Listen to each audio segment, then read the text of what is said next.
Mula sa unang taon, ngayon 33 years na po ang Jesus Our Shield Worldwide Ministries Oras ng Himala ay pagsasama-samahin ng Diyos. Ang dakilang himala ay kanyang pangyayariin sa araw at oras na ito para patunayan sa inyo na totoong may himala sa oras ng himala.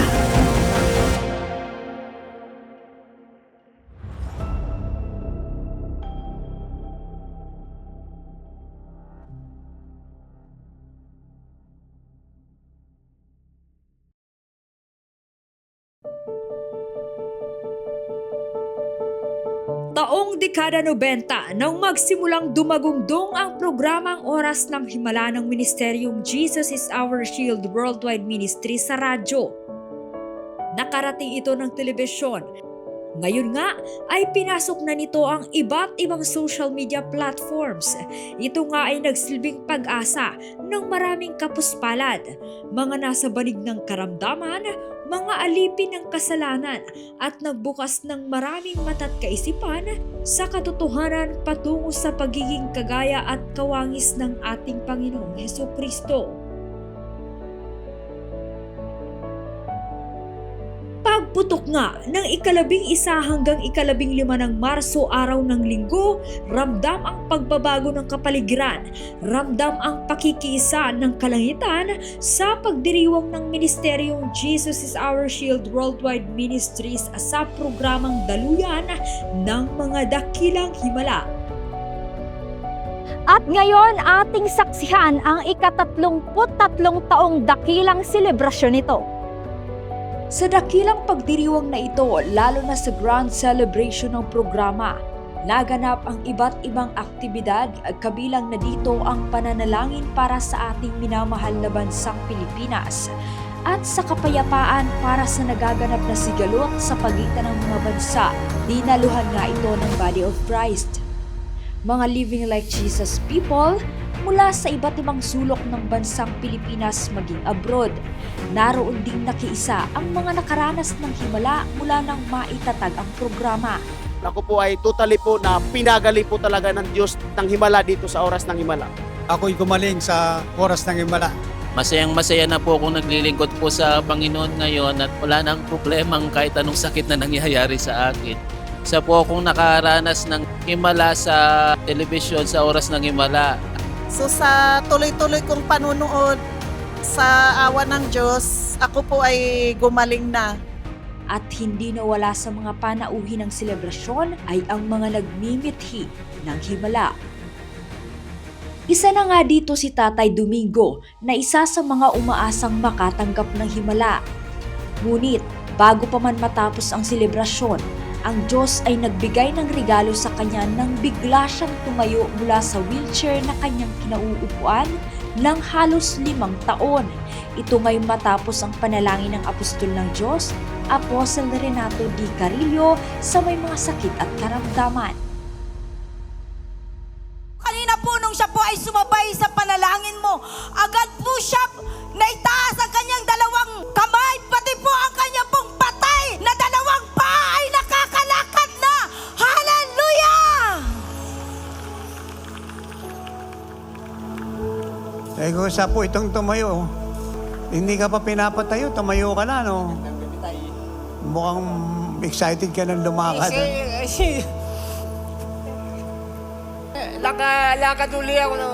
Tatay, kaya hindi ko ma-explain sa sarili ko yung tuwa. Kaya naiiyak po ako.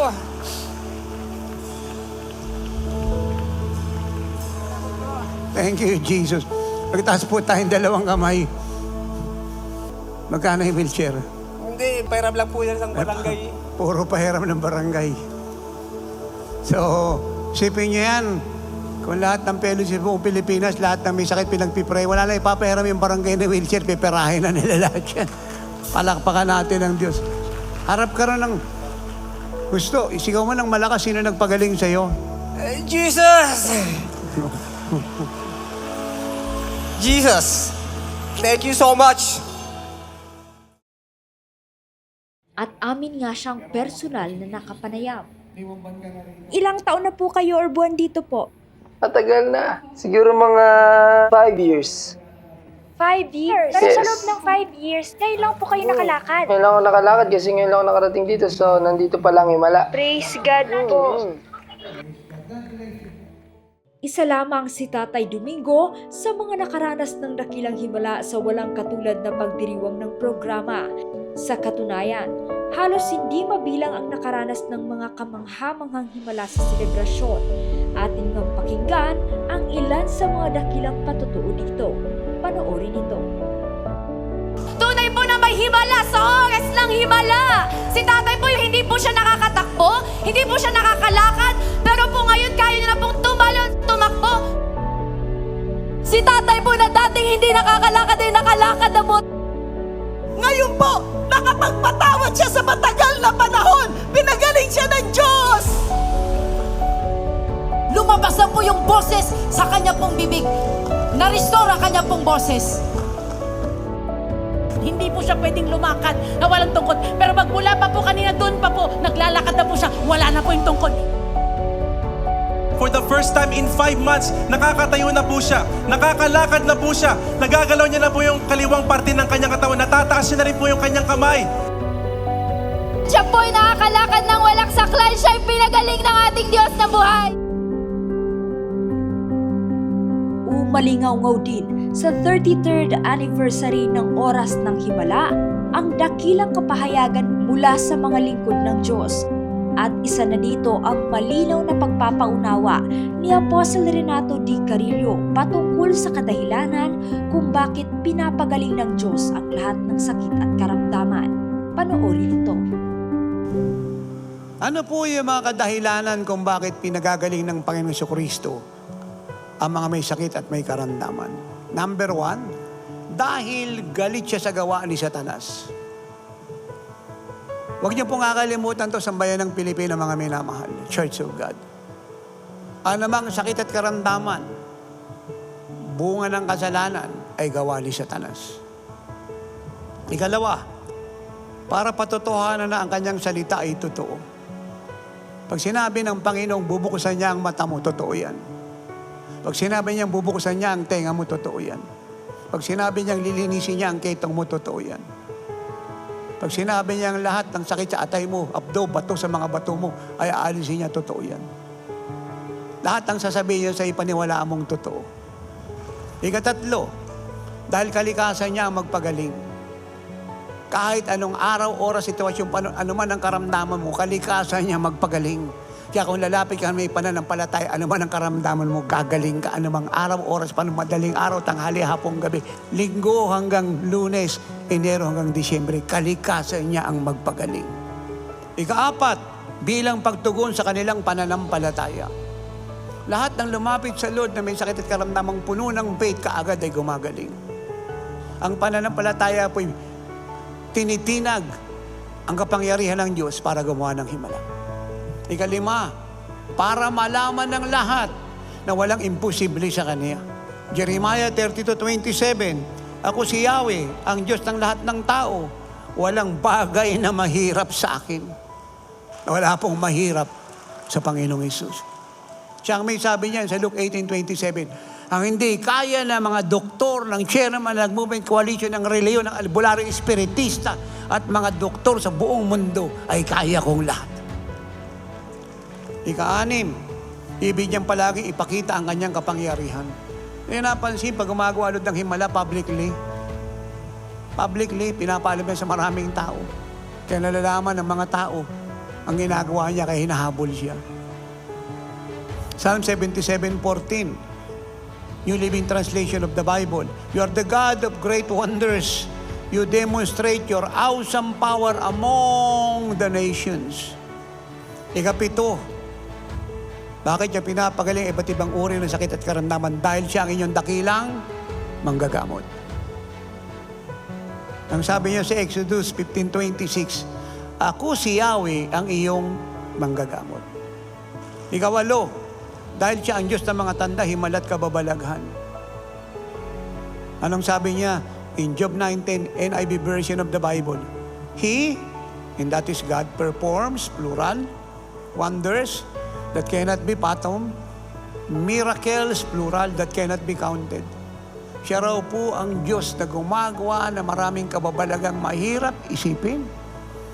Gumagawa na maraming mga himalang mahirap bilangin.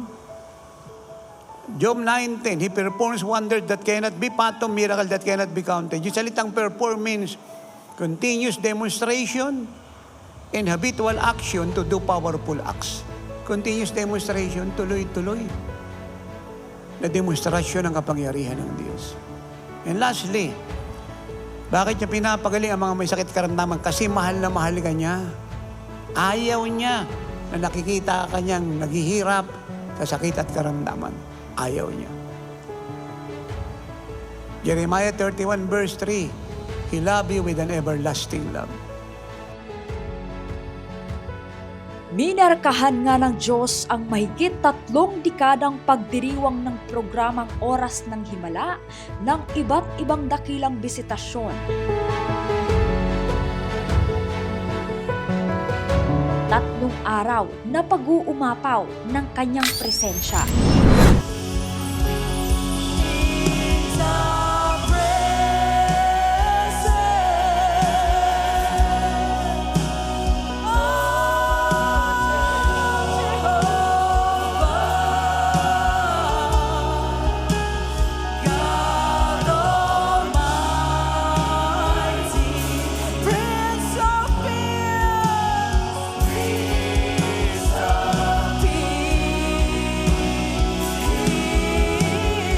Kaluwalhatian, A new anointing from heaven is being released to you. Receive it. My God, something is happening in this place. The wind of heaven is blowing. Receive it. Receive it. Receive it.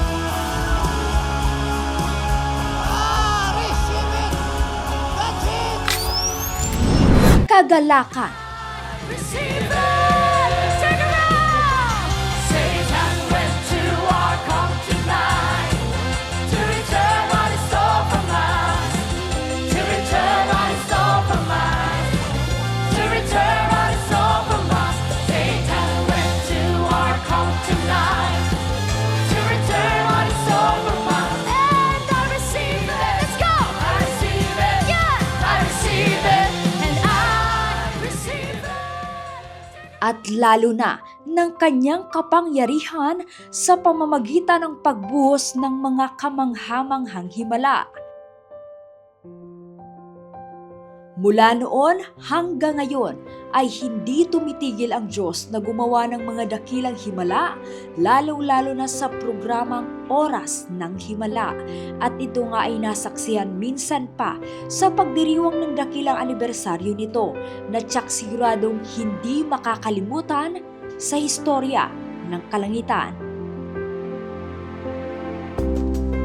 I've been so blessed sa nangyari po all throughout the celebration. Indeed, the name of Jesus is lifted high. And isa lang po yung nakita ko is that God is still the same yesterday, today, and tomorrow, and forever. If God was able to do miracles in the past, He is also able to do it today. And I am so blessed and so grateful na ako po ay pinili ng Diyos to witness of what He has done in this place. Indeed, we are serving the God of miracles. Actually, every year na po ako umaattend dito, pero as I reflect lang, the more na umaattend ako every year, patindi po na patindi yung mga healing and miracles na pinangyayari ng Lord. Kung ano yung ginawang eksakto ng Panginoong Hesus, nandito pa po siya sa mundo, ay ginawa po dito sa event na to through our Apostle Carillo at sa buong body of Christ kasama ni Jesus our shield. God is real. God is alive. And God is moving in this place mightily, powerfully. Kitang-kita natin ang Christ power in action.